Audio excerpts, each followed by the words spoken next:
Once again, I wake up before Abigail does. The bed isn't even close to being big enough for the both of us, but it didn't stop us from getting a full night's sleep. She lays nestled against my side, breathing peacefully, while I contemplate the sunlight streaming in. No matter where Tara and I travel to, I'm always looking forward to going home. That's especially true now. It feels weird to imagine that this time tomorrow, I'll be on a plane over the sea. We still have a long day ahead of us, though. Our train doesn't depart until the afternoon, and then it's hours to the city. At least, it'll be much more cheerful than my trip out here, when it was just Tara and me. For as long as I can, I just remain in bed, cuddled close with Abigail. It's so nice to be able to just turn off my brain and relax. No deadlines, no threats, no flickering in and out of existence. Peace. It isn't too long before her eyes flutter and drift open. She yawns, cuddling even closer to me. Without moving the rest of my body, I turn my head to face her, and our noses brush together. Morning. Good morning, Madison. How'd you sleep? It was the best sleep I've had in 200 years. She smirks and I laugh too. That joke never gets old. Fitting. Abigail moves in even closer, draping herself across my arm and shoulder like a cat. Her hair falls across my face and I blow it away with a playful puff of air. What about you? Better than I have in months. It's true. We both passed out pretty quickly after getting back to the cabin last night. Even the excitement of the day's events couldn't keep us up. Will our bed in America be this comfortable? Oh, it's even better. Although BT, our cat, really likes to sleep up there, so you might have to fight him for the spot. BT will have to find somewhere new to sleep, because I don't want to share you. She shoos away an imaginary cat with one hand. I love her. Maybe he'll like Morgan. She's gotta be used to having cats around by now. Galador counts, technically. Our home will be so lively, won't it? Absolutely. I can't wait. Me either.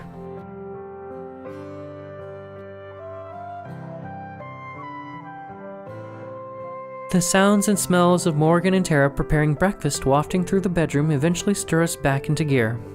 I pack what little clothes I brought while Abigail gets dressed. Good morning. Meowdy, y'all. Please don't ever say that again. But good morning. Hello, what are we eating today? Wow, you don't waste any time, huh? I've wasted a lot of time not eating, and I intend to fully make up for it. You're in luck. I brought over all the food I had at home, so there's plenty. She sets a platter of pastries on the table, and Abigail immediately dual wields a blueberry muffin and an everything bagel. Wait, you already went all the way to town and back and then made breakfast? Yes. Isn't she amazing? Morgan blushes. That might be the first time I've witnessed that.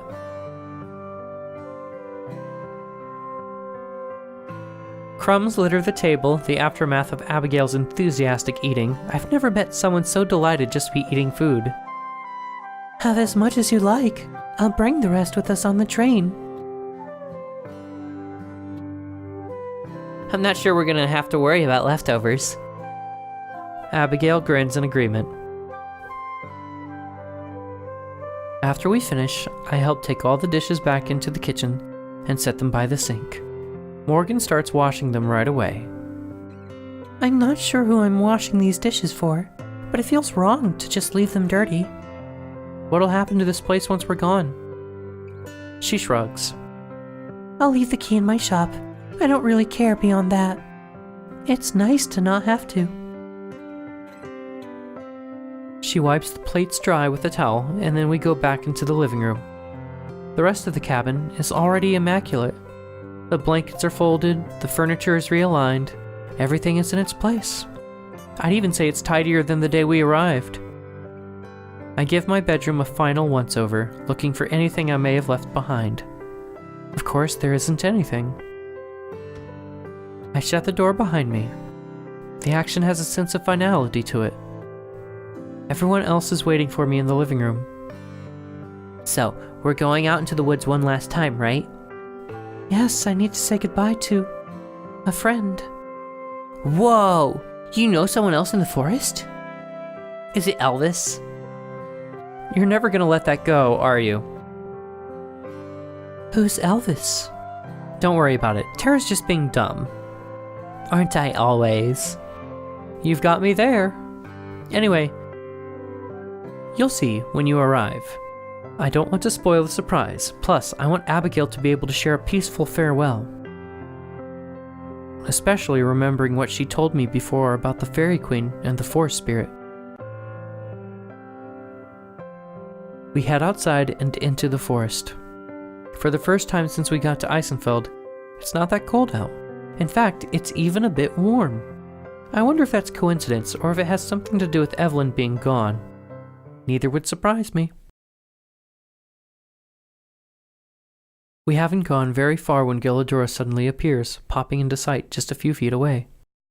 Her arrival is silent, no smoke or sound or anything like that, just 1 second it's empty and the next, she's there. Good morning. Morgan and Tara both flinch at her sudden arrival, but Abigail and I are unaffected. I've been waiting for you. I could feel the 4 of you enter the forest. That's awesome. So your fairy sense started tingling? Gilladura tilts her head perplexed. Tara really needs to learn her audience out here. Anyway, if you're prepared, I'll take you all the rest of the way. It would take far too long to walk. The 5 of us join hands, Gilladura standing between me and Morgan. Her hands are cold, but not unpleasantly so. In the time that it takes for me to blink, we're teleported to the grove of ancestral trees. Even without being one with the forest, the magic in this place is palpable. It soaks into the earth and trees, and the air is sweet. We approach the ancestral grove with careful, quiet steps. The destruction that Evelyn caused is more prevalent here. Streaks of ash still blemish the surrounding trees, painful reminders of the ones she slew. Just ahead, I can see the clearing where I know the forest spirit will be. Gilladura steps aside, gesturing for Abigail and I to continue. When the spirit comes into view, I can hear Tara gasp from behind me. The spirit looks even weaker than the last time I saw it. If previously it looked old, now it looks downright ancient. Its once terrifying eyes have lost their luster. Its wooden body is even more knotted and warped than before. And it's so small. Is this your friend?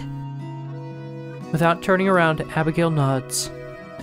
For all these years we've been together, it was the forest spirit who saved my soul when Evelyn came from my body. Abigail reaches out a hand, going to the forest spirit's side. Like every time before, I also keep my distance. Abigail. I know. It's time, isn't it? Gilladura nods. The forest spirit peers down at the girl by its side. I'm sure that it loves her back. Abigail takes a single step backwards and Gilladura moves to her side. Then, the Fairy Queen raises a palm and presses it against the forest spirit. The sensation of magic gathering is familiar to me by now, even though this time it's flowing past me, not into me. Gilladura calls life from the surrounding trees. Here, where life is more vibrant, the ground ripples under our feet, surging with unseen power. The sunlight beaming onto us, feeling warmer. Everything is gloriously, happily alive. The forest spirit's twisted form starts to change and morph, not in a painful way, like how Evelyn died, but much more peaceful. Jagged shards of wood soften and retract. Its 2 legs start to stitch themselves together into one solid trunk. Its arms stiffen, reaching outward and upwards, slowly regaining the colossal height that it once possessed. Roots appear and bury themselves underground as the forest floor itself rises a little to accommodate. I remember now that Abigail mentioned before that one of the Fairy Queen's duties was to help the forest spirit pass on, and with Gilajura missing for so long, it was impossible. I wonder how many decades or centuries this one had existed before meeting Abigail. No wonder all the trees here have such vibrance. No wonder this is the center of life in the forest. Just like the process that made me Fairy Queen, there's little pomp and flair to the transformation, but instead, it feels intimate and calm. When Gilajura retracts her hand and the magic dissipates once more, everything is still and silent. Abigail falls to her knees at the base of the newborn tree. The spirit's great eye slowly slides down the trunk. A final magical motion until it's level with her face. Despite the tears in her eyes, Abigail manages to smile. Hello, old friend. Thank you for everything you've given me. Not just company, but another chance at life itself. I'll miss you. I really will. More than I'll miss anything else here. I'm sorry I wasn't around much lately, but I hope that you know I was very happy. Even when it was just us. Even when there was no one else. She reaches up, touching her hand to the tree just like the Fairy Queen did. Except it isn't a regal, powerful touch. It's delicate and soft. She presses her forehead against the tender bark, not bothering to wipe away the tears. And I hope that you know that I'll be even happier now. You don't have to worry about me. I'll be okay. Abigail remains there for a long moment. The forest spirit's eye watches her, as best as it can, for as long as it can. Slowly it goes dim. The red light fades to gray, and then to the same plain brown as the rest of the tree. Within moments, it's indistinguishable from the rest of the forest. Abigail looks back up and notices the change. She brushes her hand across the sightless eye, and then she rises to face Gilajura. Thank you. I'm sure you made its life that much more wonderful as well. I hope so. Tara, do we still have time before we board our train? Couple hours, yeah. If it's no trouble, I'd like to return to the Fairy Grove one final time. I'd be happy to take you. Tara and Morgan nod in approval. They've both been keeping pretty quiet, although that's only unusual for Tara. Still, I'm glad that she's being considerate of the solemn mood. Once more, Gilajura takes our hands and transports us to the fairy clearing. There's no evidence here of what took place last night. While there aren't any deer this time, a few birds are in their nest. All's right in the grove. It's a little strange to not instantly feel the presence of the fairies in my head. I'm sure they're close by, but like usual, they keep their distance. As soon as we regain our balance, Abigail wordlessly starts to head for the shore. Tara taps me on the shoulder. Hey, me and Morgan are gonna take a walk. Give you two a couple minutes. Sure, thanks. The two of them set off at a leisurely pace around the water. Gilajura goes with them. She and Morgan will surely want to say goodbye as well. Abigail's already down by the water, and I move to join her. Her hand grasps mine, and she squeezes tightly. She breathes in deeply. I do the same. The air is crisp but refreshing. The place has been so special to both of us that I'm a little sad to leave it behind as well. I know that's nothing compared to how Abigail must feel. I don't speak. I'm sure that in her heart, Abigail's saying her final goodbyes to this place. I'll let her be the first to speak. We stand there in comfortable silence for a while, hand in hand. I said before that I come to love the forest as much as I possibly could. But now when we're about to leave, I realize that I was wrong. Because I love it more now than I ever have before. It isn't that I want to stay, but rather that I never had the opportunity to miss it. And now on the eve of my departure, I'm sure that I will. I think there's a certain kind of love that comes from having something, but there's a different kind of love that can only come from losing it. To my surprise, she isn't crying. In the past, when we've talked like this, it's been accompanied by tears, both joyful and sad. But now when I look over at Abigail, she looks determined to be happy. Just because you leave something behind doesn't mean you've lost it. It just means that you have to learn to love it in a different way. When you look back on something and it makes you smile, that counts too. Love isn't about moving forward. Sometimes it's about looking back. This place will always be special to you and to me, in different ways. What if I forget? What if someday I can't look back and remember what it looks like? What if I can't remember how it felt the first time we kissed? What if I forget how happy I am right now? Even if you forget, you'll still carry it with you. It's still a part of who you are. It made you the person you are today. The memories aren't what's important. What's important is how they help you grow. We go quiet again after that. I'm surprised even myself with those words. When I look back 5 or 10 or even 50 years from now, I wonder how I feel about this time in my life. Not just the forest and all the magical things that have happened, but everything that led up to it. Working on paranormal and all that we accomplished there, all the dreams that I put aside for it, but also the new ones that it instilled in me. I still have a lot to figure out and feelings to sort through, but now, the future doesn't seem too ominous and scary. In fact, I'm looking forward to it. From behind us, I can hear the sounds of Morgan and Tara approaching once more from their walk. I squeeze Abigail's hand, and she starts to lead me back towards our friends. Come on, let's go home. All aboard!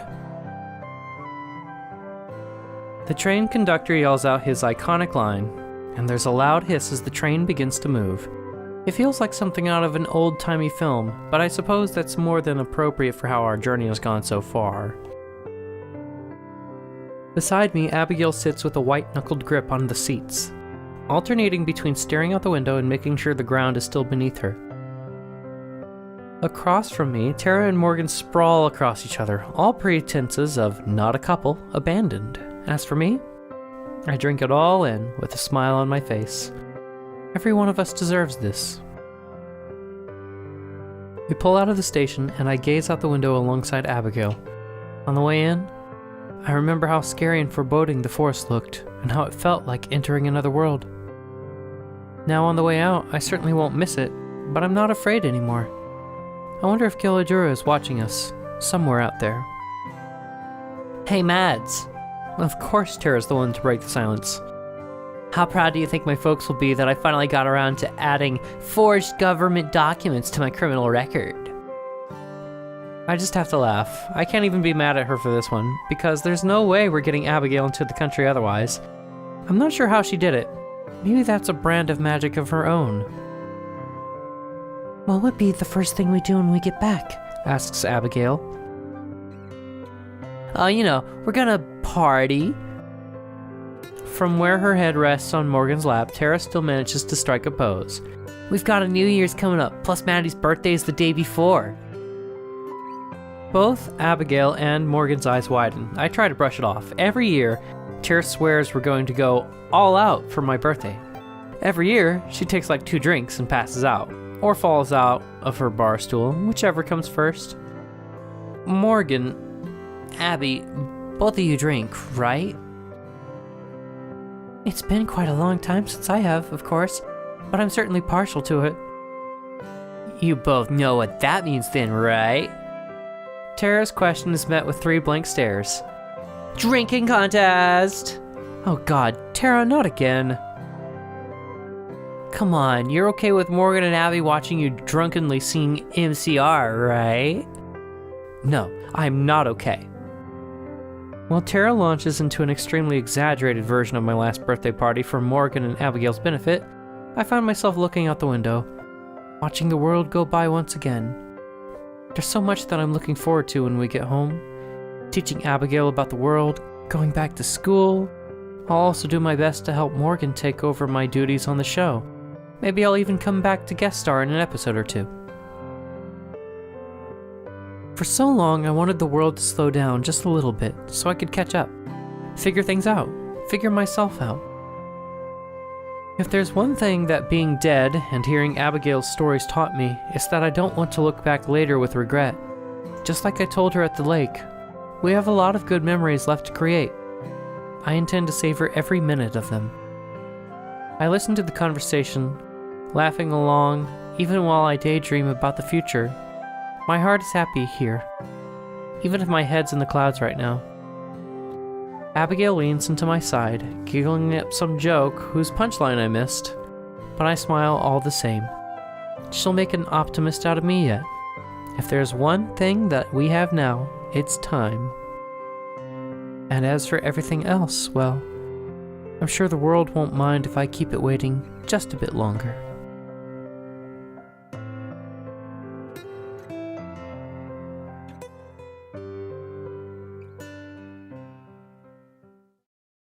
Madison, look!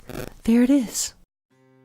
Abigail reaches out the open window to point at the ocean, sparkling in the summer sun. My heart pounds as I hear the pure joy in her voice. The instant the train pulls to a complete stop, she and Tara bolt for the door. Morgan grins at me and stands to follow them. I'm right behind her. Alright, gang.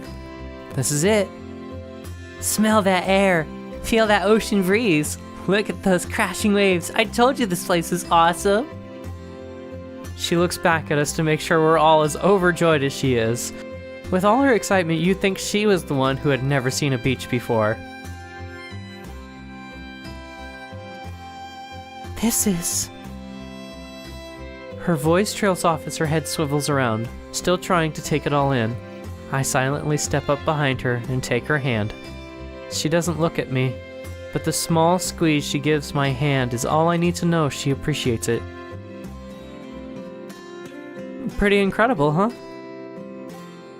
She closes her eyes and tilts her head up towards the sun, taking in the summer glow. It's better than I dared to imagine. For a moment, I'm reminded of the glow that surrounded her the first time we read together. Was that the first time my heart stopped when I looked at her? It happened so often that I've lost count. By now, I've known her as a human for longer than I've known her as a ghost. But she's still got that same otherworldly beauty that she had back then. Thank you, Madison. Abigail looks back at me and smiles. For everything. I know the kiss is coming before Abigail even starts to move, and I'm more than ready for it. I wrap my arms around her and let her lips press against mine. Our bodies perfectly pressed together. You were worth the wait. We touch our foreheads together, fingers entwined. There's no need to say anything else. For once, Tara waits for us to finish before interjecting. But the instant we separate, she's back to her boisterous self. Are you guys coming or what? Morgan puts her arm around Tara's shoulders as she waves us on. Not missing a beat, Tara pushes her long hair to the side so Morgan can kiss her cheek. Come on, I'll race you there. You're on. The two of them turned out to have a surprising amount in common. Whatever store of energy they both draw from, it seems to be infinite. Morgan and I go at a much more similar pace. Although even she's more enthusiastic about going along with Tara's craziness. Love does that, I guess. You go on ahead, babe. I'll catch up. Me too. My swimsuit definitely isn't built for sprinting. Abigail gives me a nod and another quick peck. Tara tries to do the same, but Morgan pulls her in for a full-on kiss. When she pulls away, Tara looks completely stunned. Better hurry, Abigail. Don't waste the head start. That's the first time I've ever seen a kiss used to give someone a tactical advantage. I can respect that. Abigail takes off running while Tara blinks away her days before dashing after her. No fair. Yes, it is. You have longer legs than me. Morgan and I are left in the dust, both chuckling at our overzealous partners. I doubt either of us expected someone so energetic to be such a perfect fit. We should probably go after them. Lead the way. We both take off behind our girlfriends, entering the water and rushing to their arms. I can barely feel the cold of the water as Abigail's warmth envelops me. And here I thought you were going to keep me waiting again. We lean in for a kiss at the same time, our lips pressing together in a deep, warm union. Don't you worry, Abigail. I'll always be right behind you. The smile she gives me puts the sunlight to shame. I know, Madison. I know.